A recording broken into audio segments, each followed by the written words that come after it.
Welcome to learn English in simple language with Admane Tukaram. Standard 9 Subject English Maharashtra State Board of Secondary and Higher Secondary Education Pune.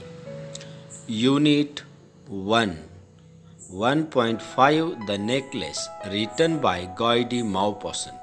In this video we are going to learn the summary of lesson in English and the summary of lesson in Marathi.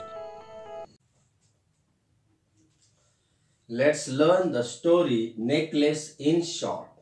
The story begins by introducing the character Matilda. Matilda was a very beautiful and attractive girl. She loved to get married in wealthy aristocrat family. By the error of fate, she got married with a clerk who was working in the Ministry of Education. She loved rich dresses, she loved big palatial mansion and vast rooms. She also loved jewels and many ornaments. But all these things were not affordable to her, so she was so unhappy. Another woman of her class might not have noticed all these things, but she was unhappy due to all luxuries in her life. Once her husband brought an invitation card. That invitation card was inviting Matilda and Mr. Loisel for the party. When she looked at that invitation card, she became more unhappy because she had no rich dresses and any ornament to wear for the party. So she was unhappy. He asked, "Why are you so unhappy today?" She said, "What should I wear for the party if you wish I should come with you?" He became silent. He looked at her and said, "Okay, how much rupees do you need to buy the dress?" She thought and told, "I need approximately 4,000 francs to buy a dress." He thought for a while, then he agreed to pay that much amount to her. He had kept that much amount only for buying the gun to go in the country near Nanandri for hunting. But he told, "Buy a nice dress for the party." She became happy and she bought a nice dress for the party. Again she became unhappy. He asked, "Why are you so upset?" She replied, "I can't come with you party because I don't have any jewelry to wear in the party." He said, "Wear the flowers. These flowers are fashioned nowadays. You look very nice in the flower." She became upset. She thought for a while. Then she went near her friend, Madame Forestier. She told her the situation. Her friend was ready to help her friend, so she opened many boxes of the jewelry. She liked one diamond necklace. Actually, that necklace was of imitation jewelry, but Madame Forestier didn't tell that it was of imitation jewelry. She put on her neck and stood in front of mirror. She was fascinated by that necklace. She requested her to borrow that necklace for some days for the party. She gave that necklace to Matilda. She came back. Both were ready for the party. They both went into the party. The party was so beautiful. They both enjoyed the party. These two characters, Matilda and Mr. Loisel, were looking very nice. They were happy, so they could enjoy the party a lot. After the party, they started to return their home. They couldn't get the taxi up to 2 spots, but lastly they got the taxi. But when they reached at their house and looked into the mirror, Matilda found that her necklace was gone. Her necklace was vanished. She had lost her necklace. She told about that necklace to her husband. Her husband became so unhappy because he was so worried. He told her, "I will go back on the street to search the necklace from where we have written. He went there and searched. He came back, but he had nothing in his hand. He was really so unhappy and upset. Matilda was also unhappy. He went once again to complain in the police station, newspaper, and taxi cab companies. He also declared award for the person who will return the necklace. Matilda Matilda didn't know what to do. Her husband told her, write her letter and inform her that the clasp of necklace has been broken. So you will get time to search the necklace or adjust another new one. She wrote as her husband has dictated. 1 week passed. They couldn't get the necklace. Then they thought, how can they replace another original necklace to her friend? Matilda's father had kept 18,000 francs for her. Madame Loisel and Mr. Loisel started to collect the money. They started to search the same necklace in the jewelry shops. After searching in many shops, they could find exactly looking necklace in the Palais Royal. They talked to the jeweler about that necklace. He said its price is 40,000 francs. Actually, that much amount they didn't have. So Mr. Loisel made many agreements and fatal contracts to buy the necklace. They bought that necklace for 36,000 francs. If they could find the lost necklace, they will return it for the 32 francs. This was the agreement between the jeweler and Loisel. Lastly, they couldn't get, so they bought the necklace for 36,000 francs. And Matilda returned that necklace to her friend. She told, if you had given this necklace earlier, it might be useful for me. Matilda didn't say anything and came back to her home. Now her miserable life had started. She began to wear the poor dresses. She also gave her house on the rent. She lived in the common roof. She was saving the money to pay the loan which she has debited. Her husband was also working overtime to pay the debts which they had taken from the moneylender and others. They both worked very hard. Matilda was doing all household work. She was cleaning the house. She was bargaining into the market. She was carrying drudgeries and water into the lane. She was looking old and little beautiful in the 10 years. After 10 years, they could pay off all the debts, and they now became happy because they didn't have any debt or loan on them. One day she was going nearby the Madame Forestier's house. She thought, now I should share the event to her. She called Madame Forestier by the name Ginny. Firstly, Forestier couldn't recognize her friend, but after a little gossip, she recognized her friend. Then she asked, why are you so looking old, oh my dear Matilda?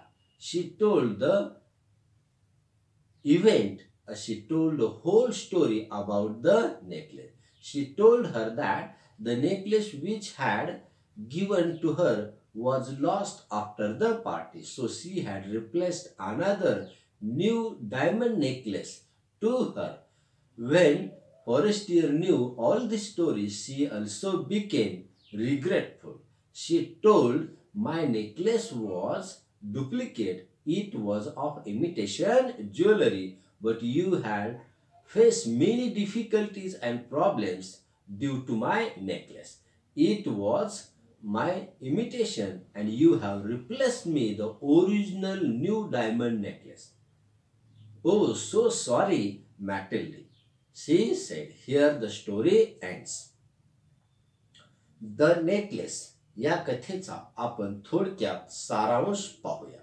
कथेची सुरुवात मॅटिल्डाच्या परिचयाने होते. मॅटिल्डा ही एक सुंदर आकर्षक दिसणारी मुलगी असते. तिचे स्वप्न असते की तिने उच्चकुलीन अशा समाजामध्ये विवाहबद्ध व्हावे, श्रीमंताच्या मुलाशी तिचे लग्न व्हावे. परंतु तिचे अभाग्य की काय, तिचे लग्न एका कारकुनाशी होते जो एका शिक्षण मंत्रालयामध्ये काम पाहत असतो. तिच्या पतीचे नाव असते मिस्टर लॉयझेल. मॅटिल्डाला चांगले कपडे, दागदागिने, भव्य वाड्यासारखे घर आणि त्यामध्ये अत्तराने दरवळणाऱ्या मोठ्या मोठ्या खोल्या दुपारच्या वेळेस मैत्रिणींसोबत गप्पा मारण्यासाठी असाव्यात असे वाटे. परंतु ती साधेच कपडे घालायची आणि साध्याच घरामध्ये राहायची, कारण की तिला या सर्व गोष्टी परवडण्याजोग्या नव्हत्या. एकदा तिच्या पतीने घरी येत असताना कार्यालयातील निमंत्रण पत्रिका घेऊन आला. या निमंत्रण पत्रिकेमध्ये एका मोठ्या मेजवानीसाठी या दोघांना, मॅटिल्डा आणि तिचा पती मिस्टर लॉयझेल यांना आमंत्रित करण्यात आले होते. जेव्हा ते निमंत्रण पत्रिका वाचतात तेव्हा मॅटिल्डा दुःखी होते. तिचा पती म्हणतो, मॅटिल्डा तू का दुःखी झाली आहेस? त्यावेळेस ती म्हणते, मला ना चांगले कपडे आहेत ना चांगले दागदागिने, आणि पार्टीमध्ये यायचं असेल तर मी कसे येऊ? त्यावेळेस तिचा पती थोड्या वेळासाठी शांत थांबला आणि विचार करून म्हणाला, तू जो थिएटरमध्ये सिनेमा पाहण्यासाठी जाताना ड्रेस घालतेस तो ड्रेस घाल, तो मला खूप छान दिसतो. यावर त्याची पत्नी म्हणाली, आणि दागिन्यांचं काय? यावर तिच्या पतीने उत्तर दिले, फुलांची फॅशन आहे सध्याच्या दिवसात, तू फुलांचा हार का घालत नाहीस? तो तुझ्यावर खूप छान दिसतो. हे तिच्या पतीचे उत्तर ऐकून ती रडायला लागली. तिच्या पतीला नेमकं काय करावे हे कळेनासे झाले. तो तिला धीर देण्यासाठी म्हणाला, तुला ड्रेस घ्यायला किती पैसे लागतील? मॅटिल्डाने थोडा सारासार विचार करून आणि तिचा पती तिला किती देऊ शकतो याचा अंदाज बांधून तिने म्हणाली, 400 फ्रँक रुपयामध्ये मी चांगला ड्रेस घेऊ शकते. अगदी तेवढेच पैसे या मिस्टर लॉयझेलने नॅनेंट्री जवळच्या देशामध्ये शिकारीला जाण्यासाठी बंदूक घेण्यासाठी साठवून ठेवलेले असतात. पण तरीही त्याच्या पत्नीला खुश करण्यासाठी तो तेवढे पैसे देण्यासाठी तिला होकार देतो आणि म्हणतो, खरंच चांगला ड्रेस तू विकत घे. ती खुश होते, चांगला ड्रेस विकत घेऊन येते. तरी सुद्धा ती मॅटिल्डा ही मात्र दुःखीच असते. त्यावेळेस तिचा पती म्हणाला, नेमकं तू अशी का दुःखी दिसत आहेस? त्यावर तिनं म्हणाली, मला पार्टीमध्ये येत असताना अंगावर घालण्यासाठी दागिना नाही. त्यावेळेस तिचा पती म्हणाला, तुझ्या एखाद्या मैत्रिणीकडून पाहून घेऊन ये. त्यावर मॅटिल्डा गेली तिच्या मैत्रीण मादाम फॉरेस्टियरकडे. तिच्याकडे पुष्कळ असे दागिने होते. ते दागिने पाहिल्यानंतर तिने म्हणाली, आणखी एखादा चांगला दाखव ना. त्यावेळेस तिच्या मैत्रिणीने तिला एक नेकलेस दाखवला. तो नेकलेस पाहून तिचे डोळे दिपून गेले. ती आनंदामध्ये हरवून गेली. तिने आरशासमोर तो नेकलेस घालून उभा राहिली आणि स्वतःच्या विश्वामध्ये हरवून गेली. त्यानंतर तिने म्हणाली, हे नेकलेस मला तू देशील का? तिची मैत्रीण म्हणाली, हो ठीक आहे, घेऊन जा. पार्टीचा दिवस उजळला. मॅटिल्डा आणि तिचा पती हे खूपच सुंदर आणि आकर्षक असे दिसू लागले. सर्वांचे लक्ष त्यांच्याकडे वेधत होते. ते आनंदी असल्यामुळे पार्टीमध्ये सुद्धा खूप त्यांनी आनंद घेतला. जेव्हा पार्टी संपली आणि सकाळच्या वेळेला ते घरी परतू लागले तेव्हा 2 स्पॉटपर्यंत त्यांना कुठेही टॅक्सी भेटली नाही.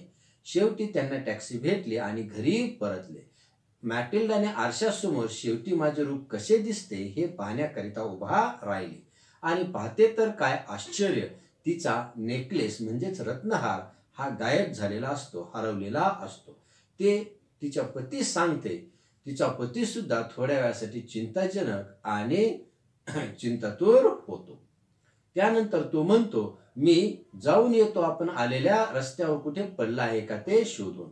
तो रस्त्यावरती जातो, शोधतो आणि वापस येतो, परंतु त्याला कुठेही नेकलेस सापडला नाही. त्यानंतर मॅटिल्डा सुद्धा खूपच दुःखी होते. शेवटी हार शोधण्यासाठी हा मिस्टर लॉयझेल पोलीस स्टेशन, वर्तमानपत्रे आणि टॅक्सीच्या कंपन्या यांना सुद्धा त्याबद्दल माहिती कळवतो. याचबरोबर जो कोणी तो नेकलेस आणून देईल त्यास तो इनाम जाहीर करतो. अशी शोधाशोध करत असताना जवळपास आठवडा होऊन जातो, पण त्यांना नेकलेस काही भेटत नाही. शेवटी मॅटिल्डा खूपच चिंताजनक होते आणि म्हणते, आता काय करावे. त्यावेळेस तिचा पती म्हणतो, तुझ्या मैत्रिणीला पत्राद्वारे लिहून कळव की त्या हाराचा एक फासा तुटला आहे आणि तो दुरुस्तीस टाकला आहे. दुरुस्ती झाल्याबरोबर तुला मी देईन. तिच्या पतीने सांगितल्याप्रमाणे मॅटिल्डाने पत्रामध्ये लिहिले आणि तिच्या मैत्रिणीला कळवले. 1 महिन्याची जवळ होत आलं, परंतु हार काही सापडेनासा झाला. शेवटी तिच्या पतीने आणि तिने नवीन विकत घेऊन डायमंड नेकलेस तिची मैत्रीण मादाम फॉरेस्टियरला देण्याचे ठरवले. त्यांनी दुकानामध्ये शोधाशोध केली. आपण वापरलेला नेकलेस आणि दुकानामध्ये असणारे नेकलेस यांच्याशी स्मरणशक्ती जुळवून तिने नेकलेसची शोधाशोध केली.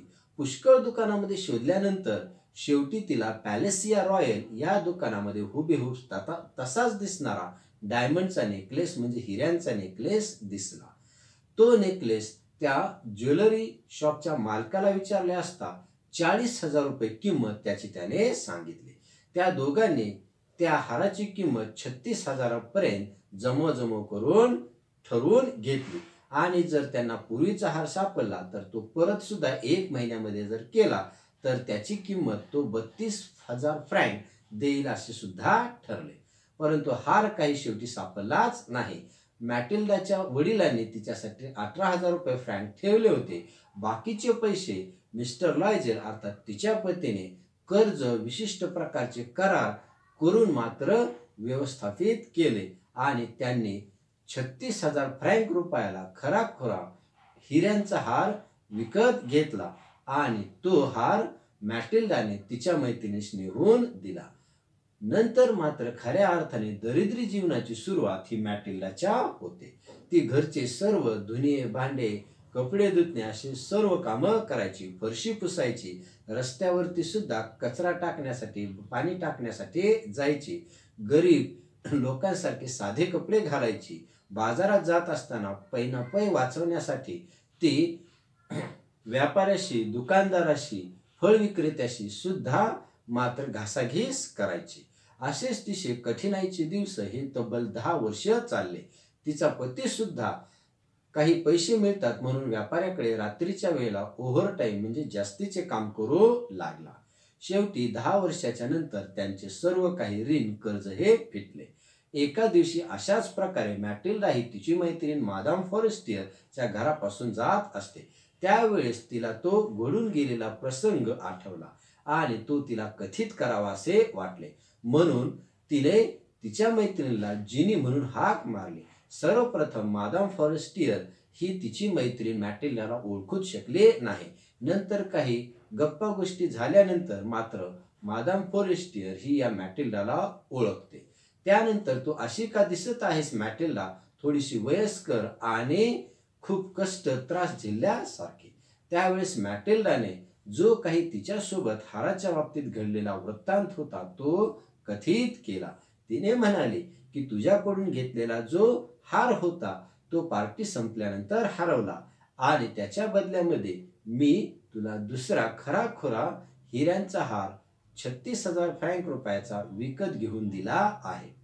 हे ऐकताच मादाम फॉरेस्टियरच्या डोळ्यामध्ये अश्रू आले. तिला गहिरून आले आणि म्हणाले, बिचारी मॅटिल्डे, तू हे अगोदरच सांगायचेस ना. माझा हार हा खरा नव्हता, तो डुप्लिकेट होता, तो नकली होता. हे ऐकल्यास मात्र मॅटिल्डेला खरंच आनंद होतो आणि इथे कथेचा शेवट होतो.